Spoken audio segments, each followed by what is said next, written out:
26, and then we'll jump to the parallelpiped. So let me have a sketch of it. We have triangle OAB,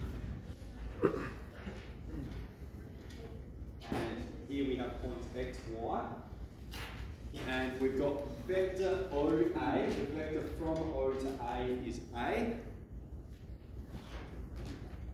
and vector OB is B, and we have points x and y lie on OA and OB such that OX is equal to 4 times XA.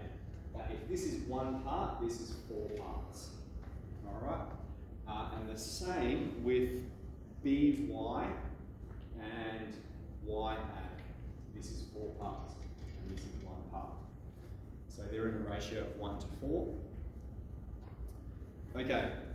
In terms of A and B, find the vector AB. Alright, that's the vector from A to B. We're going to go from A to B. We're going to go minus A plus B.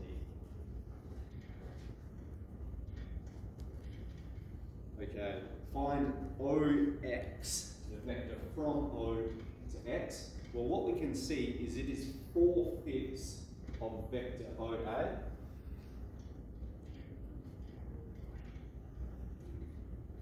Which is 4 on 5 times A.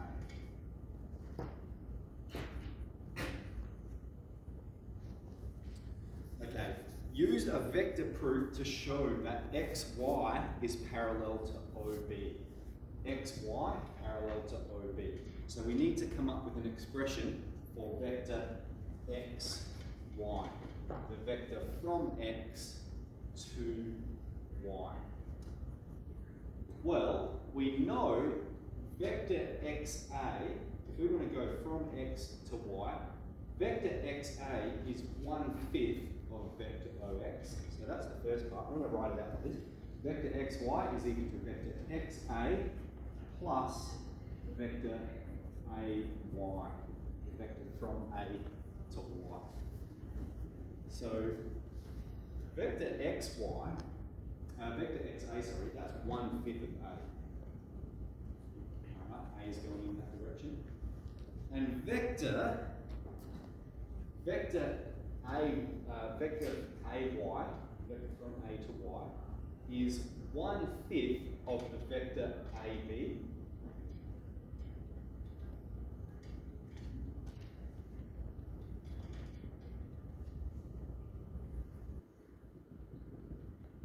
Which is,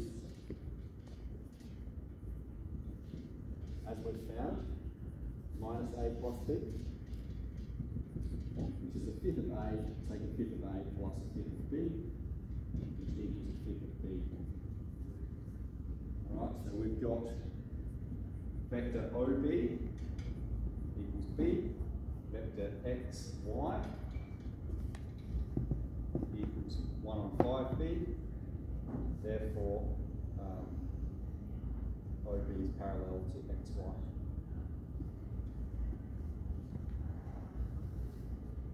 Okay.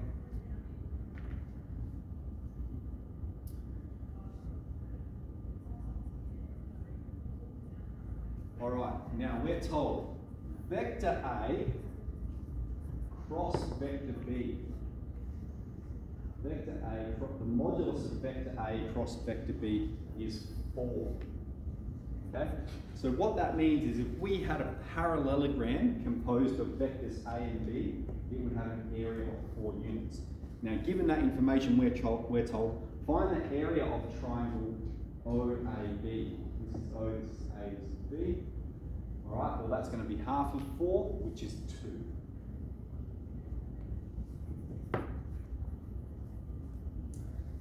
Okay, but then it gets a little bit harder and it says, how about just triangle XAY? Triangle XAY. Alright?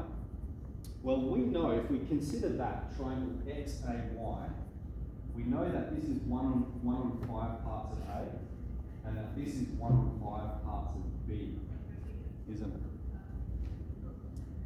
Okay? So, if we wanted to calculate the area of this triangle, this is triangle XAY, it going to be half the modulus of XA cross XY. Now we have vector XA is equal to 1/5 of A, and vector XY is equal to 1/5 of B.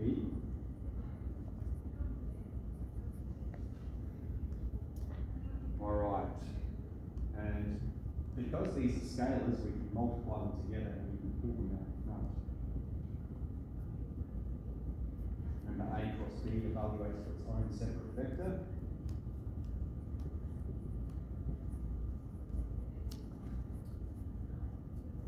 So the area of triangle XAY is equal to 1/50 times A cross B. And the area A cross B evaluates to 4, so it's 1/50 times 4, 4/50, 2/25. Units squared. Alright, so in that one, we didn't have to perform the cross product, but we've got an application of it. Okay, let's get into the parallelpiped. Any questions about that one? So that's an exam question. I think that one's from last year's exam. From memory. Okay, so parallelpiped is a parallelogram in 3 dimensions. So it's a 3-dimensional shape where the cross-sectional area is a parallelogram. So we've got vertices A, B, C, D, E, F, G, H, and we've got the coordinates of A, B, D, and F. Okay, first part, find vectors AD, AB, and AF. Alright, so AB is equal to the coordinates of B, take the coordinates of A. So I'm just going to do it off my sheet here. -3, take 1, -4. 2, take -1, 3. And 1, take 0. Here's vector AB. Vector AD, coordinates of D, take the coordinates of A. 2 take 1, 1 take -1, 2, and 2 take 0. And then AF,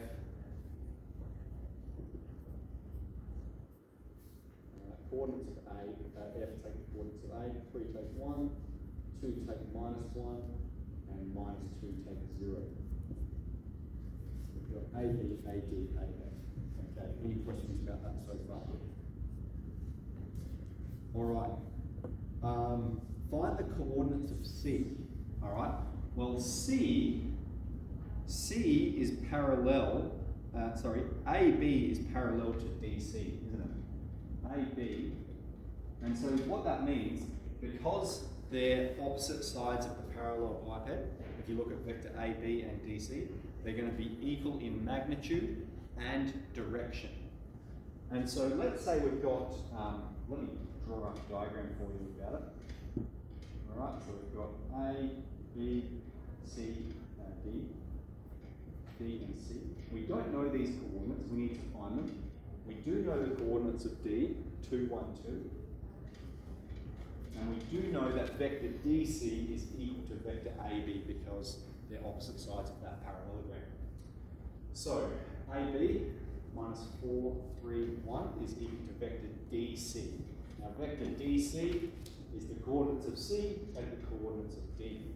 So it's X take 2, Y take 1, and Z take 2. And then it's just a matter of equating the components. X take 2 is -4. So yeah, X is -2. We've got Y take 1 is 3, so Y is 4. And Z take 2 is 1, so Z is 3. So we found the coordinates of C. Alright, calculate the volume of the parallelpiped. Okay, so we've got the volume for a parallelpiped is what we call a scalar triple product. And it is for any 3 vectors that are perpendicular that make up a parallelpiped, A dot B cross C. Alright. So in our circumstance, we've got 3 vectors. We've got, I'll sketch it up as we've got it. We've got vector AB, vector AD, and vector AF. Okay? So it's not going to matter which one corresponds with A, B, C. All right, it's going to evaluate to the same. But we might just go AB dot AD cross AF. So let's do that up here. Volume.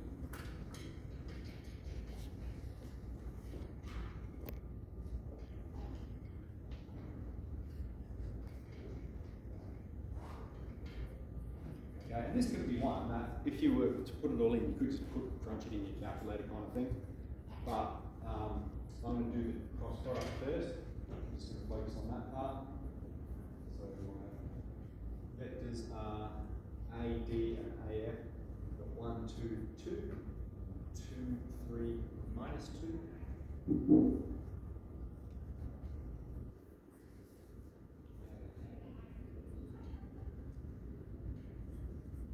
I minus 4 take 6 minus 10, take j times, we're going to have minus 2 take 4 minus 6, plus k times 3 take 4 minus 1, minus 10 positive 6 minus 1. Alright, so that is AD cross AF, and now we're going to do the dot product of AB. So I've got minus 4, 3, 1, dot, minus 10, 6, minus 1, 40, plus 18, take 1, 57. Okay.